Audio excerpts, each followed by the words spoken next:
Hello, welcome back to another video. Today we'll be talking a little bit about Floppy Emu, a cool little project from bigmessofwires.com. So I've got my Floppy Emu here. I've got it hooked up to my Mac Plus. Doesn't say Mac Plus because it's upgraded from either a 128 or a 512. So let's go ahead and power it on. You can see here that causes the Floppy Emu to initialize, and I can select, I only have one image on here, but it is a System 608 disk. Let's go ahead and select that. Currently booting off the built-in drive. We'll reboot though off the Floppy Emu in just a second.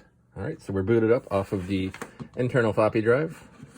You can see here that we do have the Floppy Emu showing up, and it does provide some information on the output, which track and which side it's emulating currently.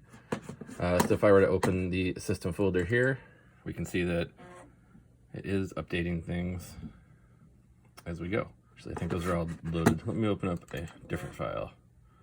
There we go. Now we can see the tracks and the sides updating as it's reading, air quotes, reading from the virtual floppy disk. So it's opened up the README for macOS 608.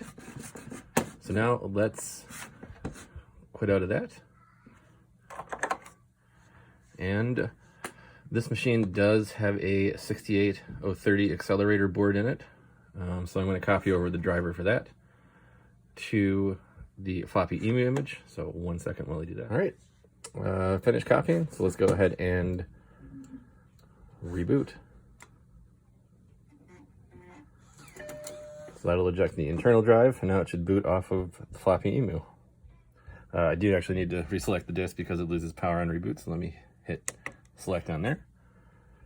And you can see that it's booting up off of that, no problem. So I have the Floppy Emu plugged into the external floppy connector on the back of the Macintosh Plus. All right, and we'll skip through the boot, and I'll see you in a second. All right, we're back. And you can see it's booted up off of the Floppy Emu. I've got just the one disk image on there, and I have installed my 68030 extension to get that accelerator up and running.